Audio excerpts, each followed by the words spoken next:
ഇത് മഞ്ഞപ്ര മാസ് മോട്ടോഴ്സിനായിരുന്നു. നമ്മുടെ Honda unicorn വണ്ടി നമ്മളത് വർക്കിന് കയറ്റിയിട്ടുണ്ട്. എൻ്റെ കംപ്ലയിൻസ് ആയിട്ട് വന്നിട്ട് അതിൻ്റെ കാർബറേറ്റർ ക്ലീൻ ചെയ്യാനും അതുപോലെ എഞ്ചിൻ ഓയിൽ മാറ്റാനും അതായത് പെട്രോൾ ലീക്കിൻ്റെ ഒരു കംപ്ലയിൻറ്റും മാറ്റുന്നുണ്ട്. അപ്പോൾ അത് ചെക്ക് ചെയ്യാൻ വേണ്ടി കയറ്റിയിരുന്നു. നമ്മൾ കാർബറേറ്റർ ക്ലീൻ ചെയ്യാൻ വേണ്ടി കയറ്റിട്ടുണ്ട്. അപ്പോൾ കാർബറേറ്റർ ഒന്ന് ഫുള്ളായിട്ട് നമ്മൾ അയച്ച് ക്ലീൻ ചെയ്യുന്നുണ്ട് കേട്ടോ.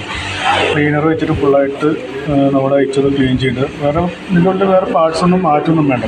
സ്ലോ ജെറ്റായാലും മെയിൻ ജെറ്റായാലും വേറെ കുഴപ്പമൊന്നും കാണിക്കുന്നില്ല. അതൊന്ന് ഫുള്ളായിട്ട് ക്ലീൻ ചെയ്തിട്ടാൽ മതി. അതുപോലെ എഞ്ചിൻ ഓയിൽ നമ്മൾ മാറ്റുന്നുണ്ട്. എഞ്ചിൻ ഓയിൽ മാറ്റാൻ വേണ്ടി വെച്ച് വെച്ചിട്ടുണ്ട്. പിന്നെ വേറെ കംപ്ലയിൻറ്റ്സ് പറയുന്നത് പെട്രോൾ ലീക്കാണ്. പെട്രോൾ ലീക്ക് ഇവിടെ ടാങ്കിൻ്റെ ഇവിടെ ആയാലും ലീക്കൊന്നും കാണിക്കുന്നൊന്നുമില്ല കേട്ടോ. ഞാനൊരു ചെക്ക് ചെയ്ത് കഴിഞ്ഞപ്പോൾ വേറെ ലീക്കൊന്നും കാണിക്കുന്നില്ല. ഈ ഒരു ഇത് മാത്രമേ കാണുന്നുള്ളൂ. എഞ്ചിൻ ഓയിൽ മാറ്റാൻ കാർബറേറ്റർ ക്ലീൻ ചെയ്യാം. പിന്നെ ചെയിനൊന്ന് ലൂസ് കാണിക്കുന്നുണ്ട്. അപ്പോൾ അതൊന്ന് ടൈറ്റ് ചെയ്ത് തരാം കേട്ടോ. അതടക്കം വരുന്നതിനുള്ള എസ്റ്റിമേറ്റ് കൂടിയും പറയാം. നോക്കിയിട്ടൊന്ന് റിപ്ലൈ ചെയ്താൽ മതി. ഓക്കെ.